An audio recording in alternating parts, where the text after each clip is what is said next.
What's up, everybody? How's everybody doing? This is the Father-Son Fantasy Football.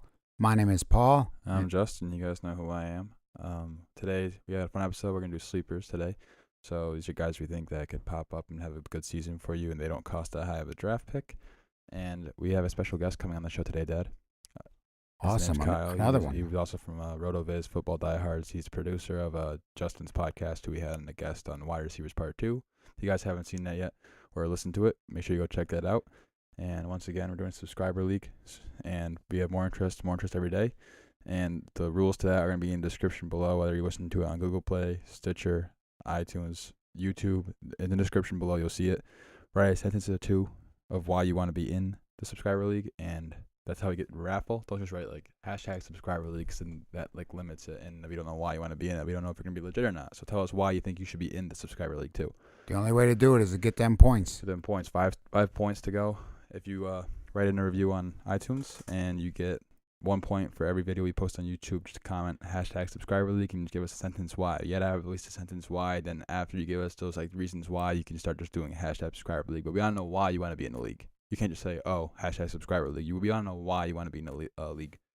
So for news today, not much. Officially, Jameis Winston suspended for 3 games. We have him in the Dynasty League. It's all right. He's gonna be good when he comes back, but I don't think. Yeah, not till week 6. What do you mean 3-game suspension? Yeah, but week 6 is because he's got a bye in there. Week 5. Yeah. So you're not drafting him in one quarterback leagues. Maybe super flex leagues, you can hold on to him as a roster spot. But in one quarterback leagues, I don't think you're drafting him unless you want him as a backup later in the drafts. So that's really it. And hope you guys enjoyed our last episode on tight ends. That was pretty quick and concise. Today we got sleepers. We'll try to make this quick too. We're going to intro our guest, and we hope you guys enjoyed today's episode. Enjoy the show, guys.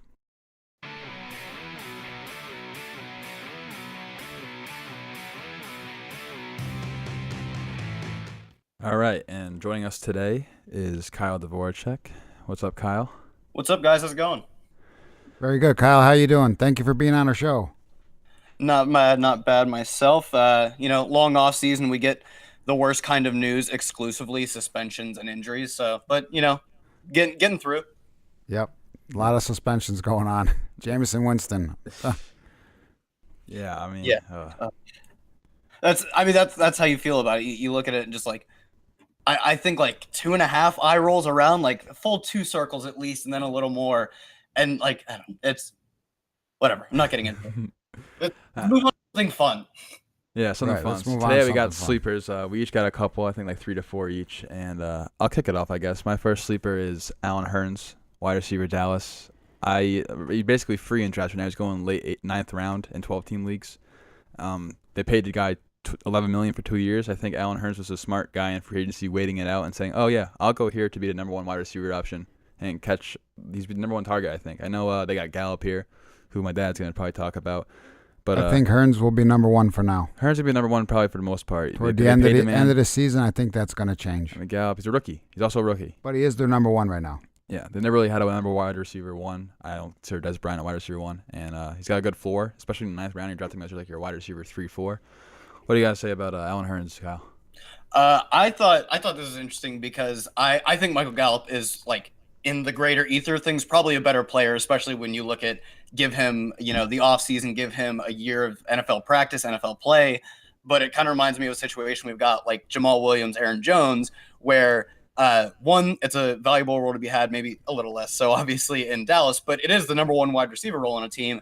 And I think a lot of people find that they prefer the Aaron Jones profile, but then the coaches say Jamal Williams is our guy. And in the same way in Dallas, it seems like I would, like I said, in the greater ether of my own prospect analysis, it looks like Michael Gallup is a far superior player. But all the coaches are saying Allen Hurns, and what they say is kind of what ends up mattering. So I guess you go with that, or like it wouldn't shock me if this team just really can't produce anything outside of Ezekiel Elliott in terms of fantasy viability. Yeah, they have all those targets gone from Des Bryant and Witten, though, and I think it probably gets distributed evenly between Hurns and Gallup. I think Hurns is a slot guy maybe over Cole Beasley, and they put a Gallup on the outside, and like all the PFF like ratings on his hitch routes, which is what Dak Prescott throws the most. He had the highest percentile in that in the draft class. And I think he was PFF's number 1 graded wide receiver in the draft class. Like, I love Michael Gallup. I'm just saying. Both of them are good. I don't mind drafting both of them. Like, Gallup is going later. But Hearns in the 9th round, you're getting a wide receiver 1 at that price. Like I guys think- going around him are like Cooper Kupp and Marquise Goodwin and Robbie Anderson, who weren't really the clear number ones in that offense. You're getting like a starting wide receiver in the 9th round compared to most starting wide receivers going like the 7th round. I think Gallup's going 13th round. Gallup right now, he is going 13th round. In a couple of best ball drafts I've been doing, I have seen Gallup go ahead of Hearns though, which I guess is okay because I would take Gallup over Hearns. Gallup over Hearns. Yeah. Hearns is still a good sleeper, but I would take Gallup. I like the upside more, which I'll talk about him. He's one of my sleepers later on. I definitely don't mind shooting for the upside there. Like at the 13th round, your opportunity cost another player who probably doesn't pan out, maybe has like, 20, 30, 40% chance of even making your roster throughout the year. So like shooting for upside there is probably where you want to do it, if anything. So, but give me the sales pitch on Michael Gallup. I think I have to make my choice here. Yeah, that you go ahead. So Michael Gallup's one of my dad's sleepers. He is currently going in the 13th round, 12th pick, so last pick, basically 14th round. He's free in drafts, which I think is amazing. But we gotta say, what? I don't think there's a more exciting receiver on that team than Gallup. Look, Des Bryant is gone. Witten's retired. Hearns is probably going to get the number 1 spot, but like I said, for now, you got Thompson there, Beasley, and Terrence Williams. But I really love Gallup in this spot, especially in the 13th round. I mean, that's a big, deep sleeper for me. He could by the end of the year, he might even emerge as the number 1 receiver there. Yeah. I mean, look what he did in college. He had 100 last year, 100 catches, 1,400 yards, 7 touchdowns What was his for competition? Colorado State. Yeah, It doesn't matter. doesn't- 100 catches is 100 catches. 100 catches is 100 1,400 catches. yards is 1,400 yards. Prescott's going to spread the ball around, but I like Gallup in the 13th round. I mean, Yeah, I mean, he's a great late round target. yeah, like his profile is great. I think almost all scouts and everyone in fantasy is like, oh, Michael Gallup, watch out for this kid. But again, it's Dallas's offense. How much can go around to these wide receivers? I think they're talking about giving Zeke the ball at least 300 times on the ground, let alone passing game's been increasing. I don't know. Like their defense is pretty bad, so you're gonna have negative game script possibly. So I could see them throwing the ball to Gallup and Hearns. I think they're both gonna have value. I think at the price, you're right. Gallup was probably like the better deep sleeper. Like why not take a shot at him? But he is a rookie wide receiver. Like I said, they don't always produce. He's not The the NFL best. game is He's different. not the best wide receiver in the draft, but No, but the rookie wide receiver. where they got him, and the Cowboys like stars, and I think Gallup's going to be a star. Oh wow. What do you say to that, Kyle? Star, maybe, yeah. But the thing is, I do think he's the highest upside player on this team. I think we've seen from Alan Hearns that he's not really meant to be a team's leading target guy. They didn't even beat out Marquise Lee as the lead target guy. He was second fiddle to a significantly better player in Allen Robinson. So even if the coaches are saying he's our lead guy, if you're shooting for the moon, Michael Gallup, without a doubt. Yeah, 100%. I would not recommend owning both on the team, especially in redraft leagues this year. No, I don't think it's like worth it because it is Dallas's passing offense, and you don't want to know who to start each week. I usually don't own 2 guys on the team anyway. I don't like that theory. Yeah. What do you guys say about the 2 guys on one team, Kyle? I think it can work. It's definitely a situational thing, and I think this is a good situation where you would not want to do that because even if one of them hits a decent amount, you've wasted a roster spot and a draft pick on the other one, and there's no chance that stacking them is a significant benefit. Whereas, say, if you stack, I don't know, Devontae Adams, Randall Cobb, a higher player still in Devontae Adams, but both of them could return fantasy value. If one of these guys returns fantasy value, it's probable that the other one is not. So, especially in this scenario, I definitely shoot your shot with one of them, and that's it. Right, like you say with Green Bay. I mean, you got Aaron Rodgers or Prescott. Yeah. Aaron Rodgers is going to throw the ball a lot more than Prescott. Dallas's offense is not, I don't think, top 5 in the league, and I don't know, it's mainly Zeke and Dak, but there could be value to have with Gallup and Hearns. But like you said, like we already talked about, Gallup is going later, so why not take the upside shot on him? I don't think you're drafting Hearns as like your wide receiver 3 or better. So having him as a bench spot, why not? Either of them. So who's your first sleeper, Kyle? For my first sleeper, I will go with Marshawn Lynch, and I think it toes the line of sleeper and undervalued because I don't know, he doesn't maybe have an upside of a young semi-highly drafted wide receiver on an open depth chart for the most part, but he does have volume. This is a Raiders team that was 30th in plays and rush attempts last year. All they need to do is rebound his offense a little bit, and that at least comes up significantly. And then he was actually 9th in percentage of rushing attempts he owned of his teams. So if his team gets better and they're in at least somewhat more positive game script, he could push 250 rush attempts. He was a little over 200 last year. And he also led the league in evaded tackles per attempt. So he's still got something. You might not see it in something like yards per carry, where he was just over 4. But in terms of different ways to look at it, evaded tackles, he was still had some juice in the tank. So given that his volume could, well outrun his ADP, I'll take a shot on him and, towards the coming up on the double digits, your 8th, 9th round. So Yeah, he's currently going, I think, 7th round, 5th pick in 12-team leagues. His draft stock's gone up, 4 slots since the last week because people are probably listening to, the whole volume thing. Now, does Doug Martin scare you at all? Because he doesn't scare me. No. Actually, I was looking at, and I write for Numberfire. You can find me on Twitter at FFKyleTheKid. Write for Numberfire. Marshawn Lynch was just below 0 net expected points per rush attempt, which 0 doesn't sound good, but rushing the ball is not a great way to gain expected points. Next closest back on the team was minus 0.08, which on a per attempt basis, not very good. If they're smart and they want to win games in Oakland, to be determined on that. But if they are, they're giving the ball to Lynch as much as they can, fading a guy like Doug Martin heavily. Yeah, and their offensive line is still, I think, top 10 in the league. They didn't do anything to hurt it. And no, they got a good offensive line. Their defense, I don't know. So the game script could be concerning, but I like Marshawn Lynch, especially in the 8th round that we're talking about. You're getting a starting running back in the NFL. You can't really beat that, especially if you go wide receiver heavy early. Right. If you get a guy like Marshawn Lynch in the 7th, 8th round, you're basically set. You have volume locked up. No, that's a good sleeper because Lynch was, I think, a top 20 back last year. What was Doug Martin? Terrible.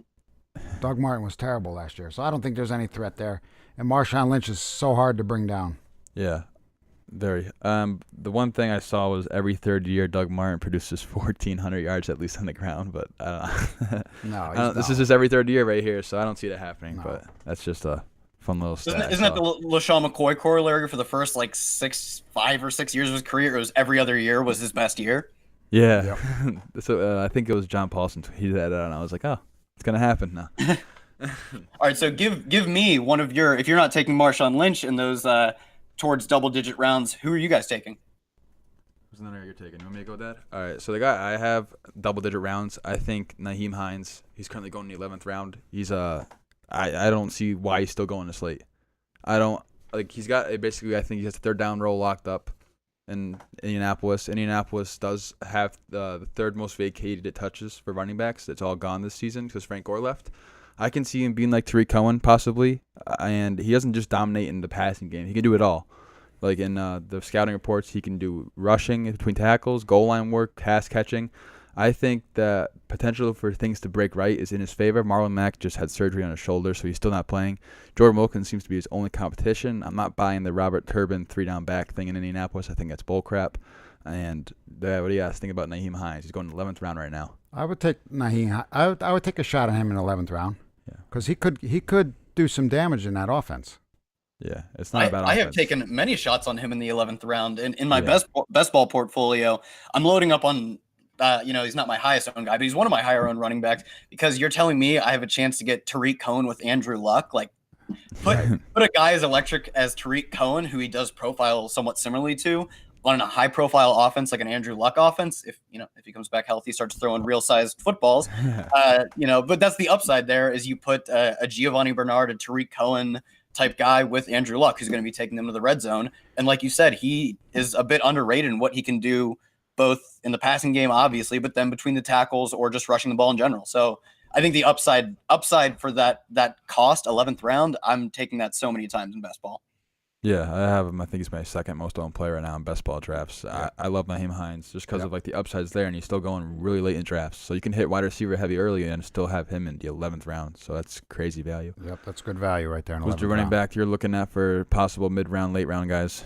Mid-round, late. I mean, if you're looking in that spot where Lynch is going, would you say middle of 7th? Late 7th, early 8th, yeah. So if I was in that spot and I needed a running back, and let's just say someone took him just before me, I like Burkhead there.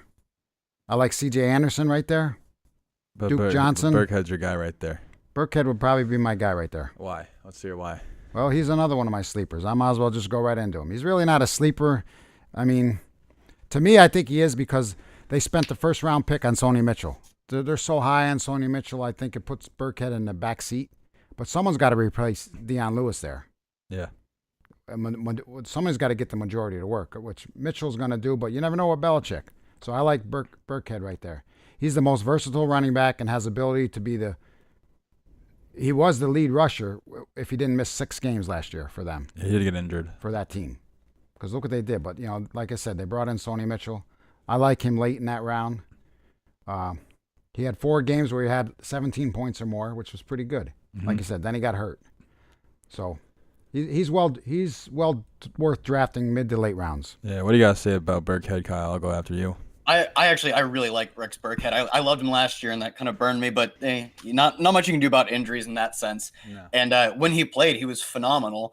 And I think this is a situation where we always think we know more than we do. We are so confident that Sony Michel is the guy that you see him going so much farther ahead in drafts.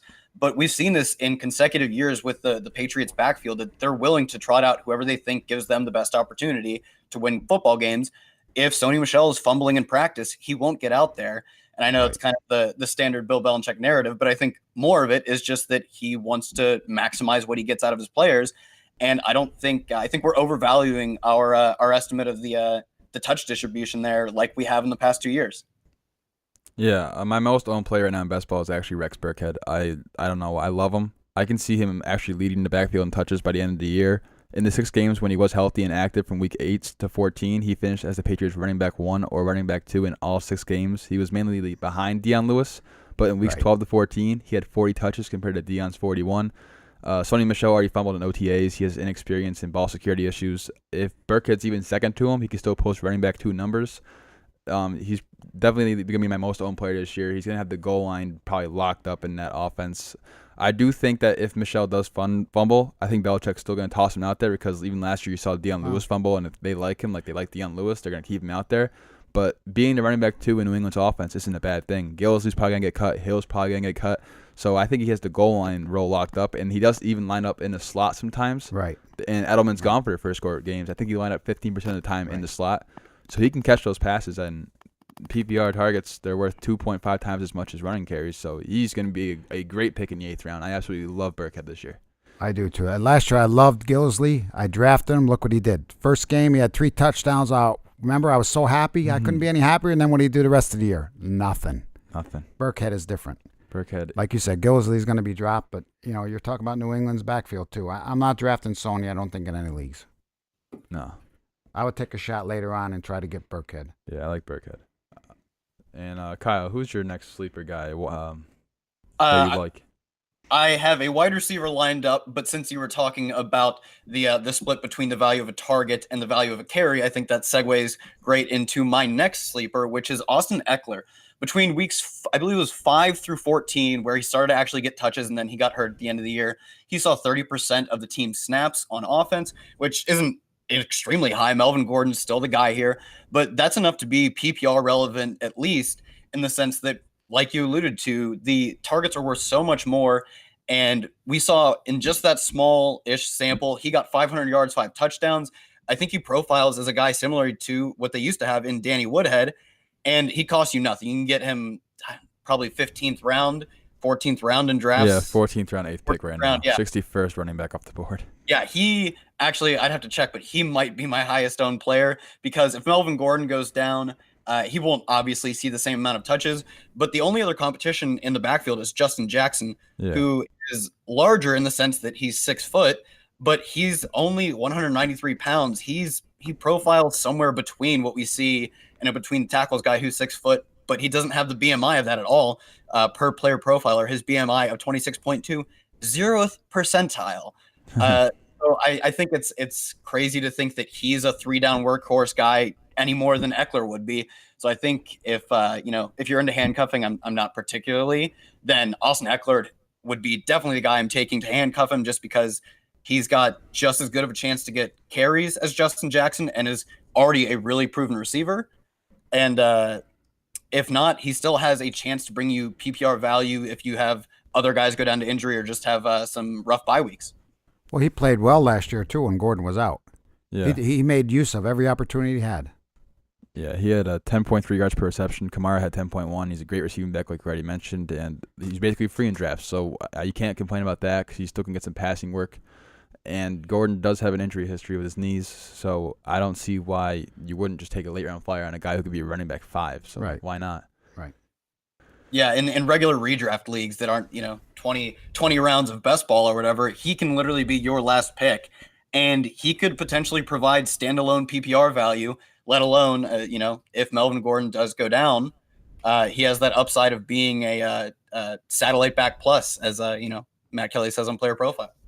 Yeah, that exactly. Right on the nail on the hammer right there. Like, you're not losing anything. You're definitely gaining more than losing, and you can put him in your flex if you need to for bye weeks or whatever reason it is because he has PPR standalone value. My next sleeper I want to talk about is tight end from Indianapolis, Eric Ebron. A lot of people are off on him. They have Jack Doyle there still, but the thing I was looking at was that he's only been asked to block on 26% of his snaps over the last 2 years in Detroit. Doyle has stayed in as a blocker on 57% of career snaps. And everyone's waiting for that Eric Ebron breakout. Like, he's always on everyone's breakout list the last 2 years and didn't pan out.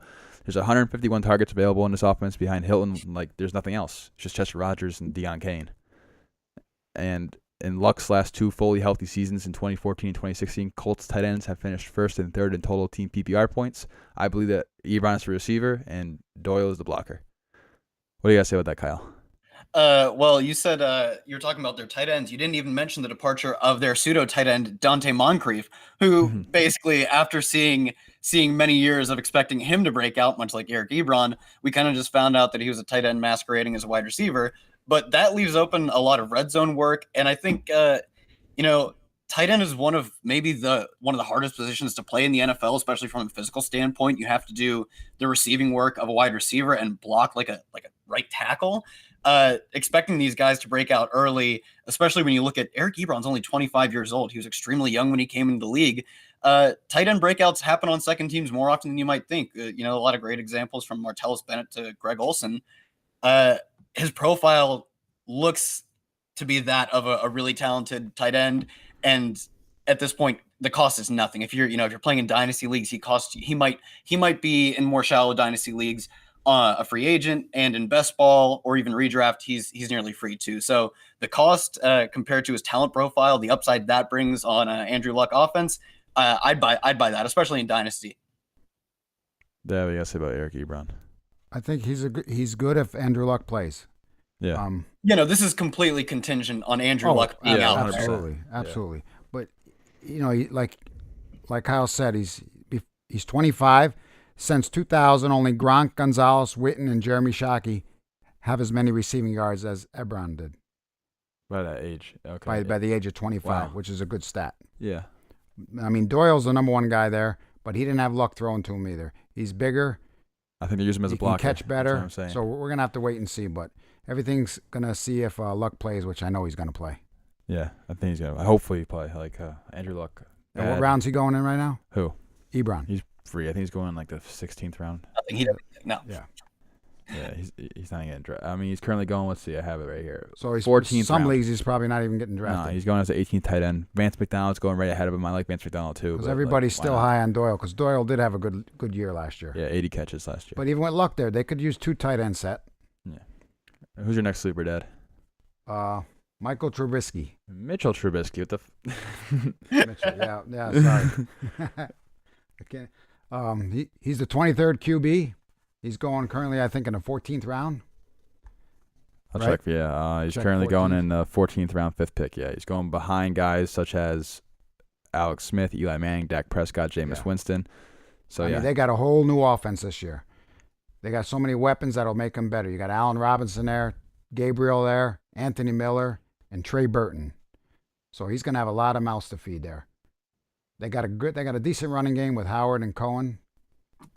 Cohen's going to be catching a lot out of the backfield. Yeah, talking about moving Cohen all over the place, anywhere except for offensive line, obviously. Their offensive line is a lot better too this year. He could emerge as a top 10 QB this year. Top 10 QB. Top for 10. I'm not you want to make a bet on top 10? No, I'm not making a bet. I'm just saying he's got the talent. He's got weapons around him. So he's definitely going to do better than he did last year. Yeah, I love him as a late round flyer. And they're going to throw a lot. They're going to throw the ball a lot. Yeah, I don't know how comfortable I'd be with him as my QB1. No, I don't mind him as a no. backup or Superflex No. leagues as your QB2. I love that. But a sleeper, no, you don't want him as your QB. Frank I got no Nagy. problem taking him as a backup QB. Yeah, Frank Nagy's our new head coach. I think he's gonna find ways to make Mitch Trubisky like almost like Jared Goff, but like creative ways to use these players. Like they're already using Cohen creatively, and they're gonna probably hopefully specialize their offense around Allen Robinson, who's a great wide receiver. I'm very excited for him this year. Like you said, he has targets to throw to finally, and I think he's a very compelling late round QB too. Yeah, I think he might be my highest best ball. I'd have to check again. I have to check, but I don't have to check. I can almost guarantee you he's my highest owned. He can be if you want to take 3 late QBs, he can be one of a trio of going 3 QBs late. Or I'm even comfortable if you take mid or high guy. I find Cam Newton falling to me often enough that I take him. Or Stafford, Phillip Rivers. If you take one of these mid to high QB ones, I totally love getting him as the second QB. I hate to draw this comparison because it sets such high lofty expectations on him, but it really does look like a Rams situation with the new offensive coordinator going from, as Evan Silva says, a cocoon type head coach and just staff to Matt Nagy, who we saw what he did with Alex Smith and Chiefs. The weapons are unbelievable. If you look what he had last year compared to this year, the change he's going to be getting there is crazy. I don't like drawing this crazy comparison, but it really does look like a Ram situation. Even if he doesn't get that much of a breakout going into year 2, the value is just there. Like you said, 14th round, he's your second QB for free.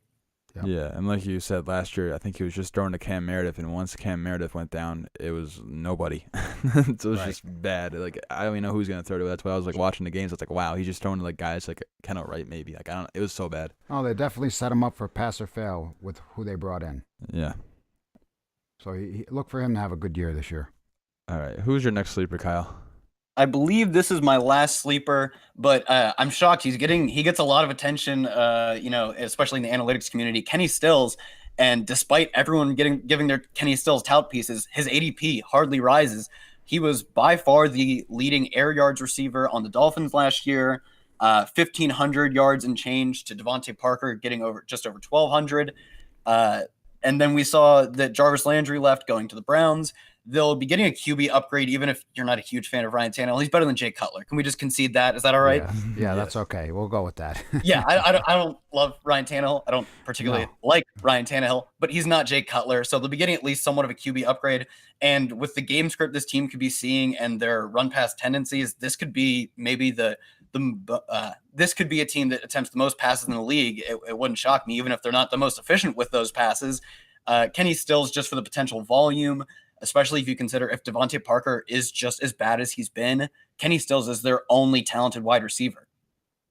I agree with that 100%. He's also the third highest player paid on the Dolphins. There's 290 targets missing in his offense, second most in the NFL. He has 1.66 fantasy points per target compared to Parker's 1.35, and he's going to the 11th round right now, 2.5 rounds later than Devontae Parker. It's crazy. Like he's one of my favorite receivers this year. I 100% agree with you. He also has the most fantasy points over expectation per attempt for any player in their age 21 to 25. He's been a beast efficiency-wise. Yeah, he had Breeze for 2 of those years, but 65% of his career targets are from Tannehill, Jay Cutler, and Matt Moore. This year with Tannehill coming back off injury, hopefully he's better than Jay Cutler, like you said. They can hope for that. Well, even with Cutler there, they were just one of 3 teams who had 3 receivers with 96 or more targets. Yeah, they're always down. So they were always down, so they had to throw, but still. Somebody's got to catch the ball there. There's plenty of targets to go around. Landry's gone. He's a bargain where he's going.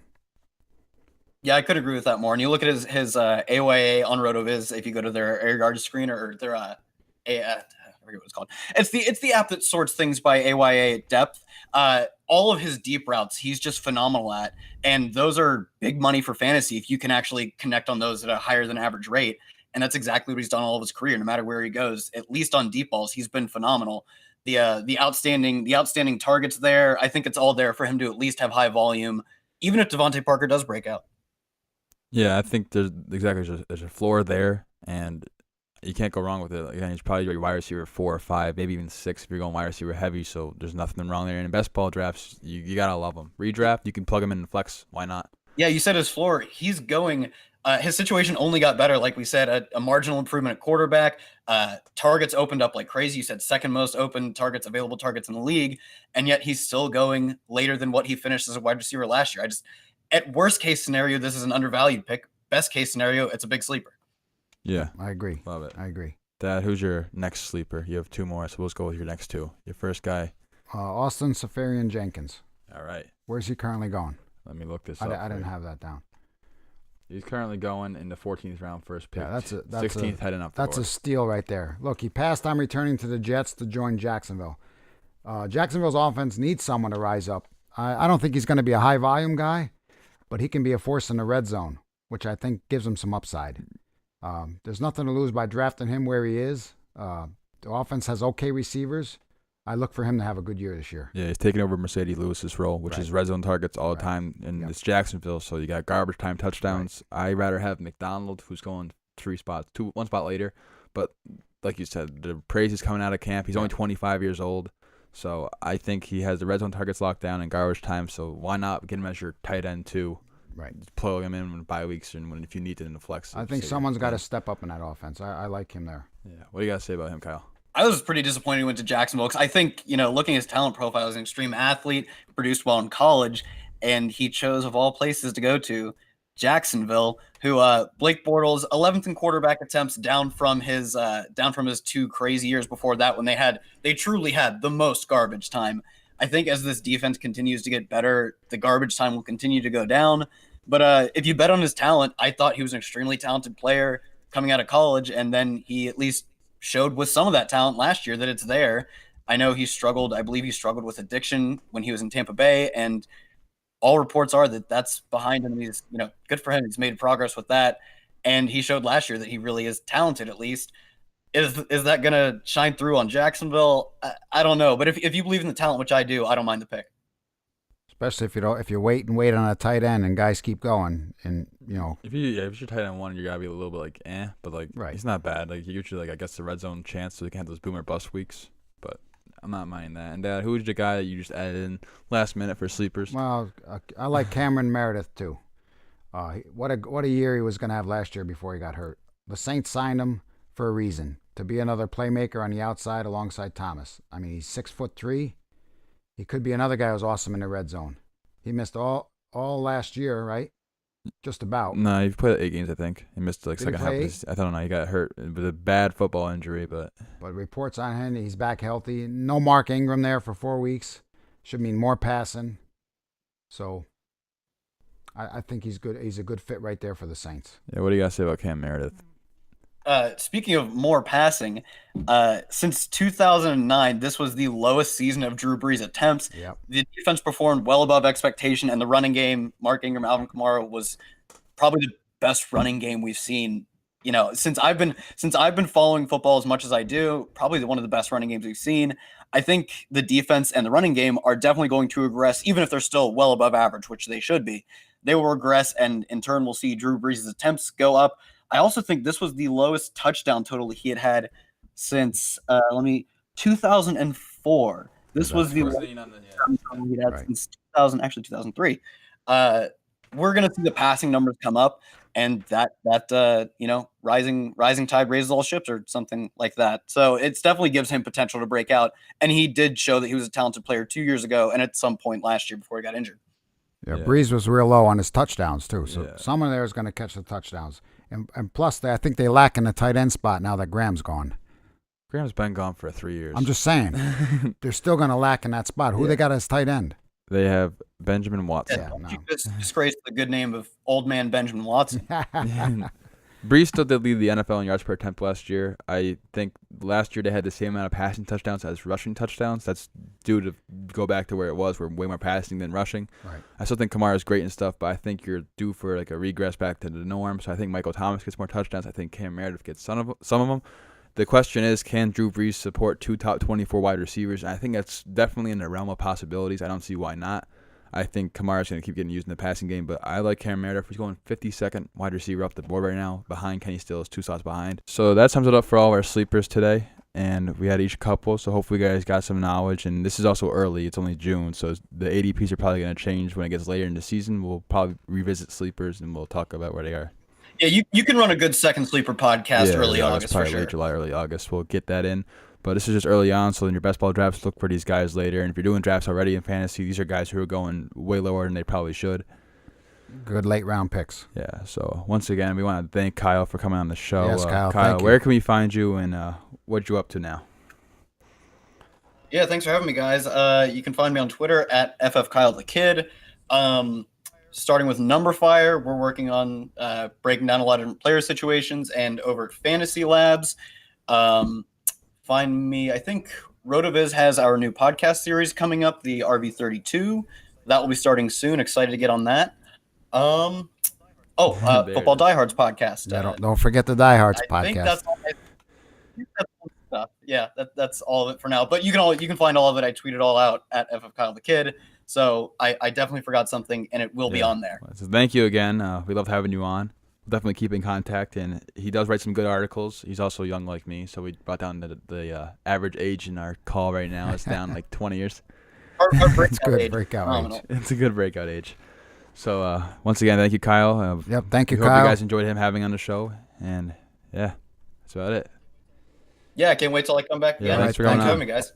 And yeah, that was the call with Kyle, guys. And once again, subscriber league info. You get 1 point for commenting #subscriber league. Make sure you mention a sentence or two of why you want to be in the league. We're not just going to put you in because you mentioned that, but You want to be in this league. Yeah, we want to know why. Why you think you could be a good asset to this league? Like, why do you think that you would be good to compete against and have fun with? We mentioned this league throughout the season, and That's going to be the best part. yeah. So make sure you subscribe on YouTube, iTunes. We're on Spotify now. Go check that out. I got some. Just type in Father Son Fantasy Football on Spotify. We should pop up. Stream us on there. We're on Stitcher. I prefer that over Google Play if you're not on Apple. So go check out Stitcher. Download us on there. Make sure you save all the episodes. And once again, write that 5-star review on iTunes. Not only will we shout you out, but we also give you 5 entry points to the Listener League. And yeah, follow us on Twitter at FatherSonFF. We hope you enjoyed Kyle as a guest today. We definitely enjoyed having him on. And yeah, we'll see you guys next time.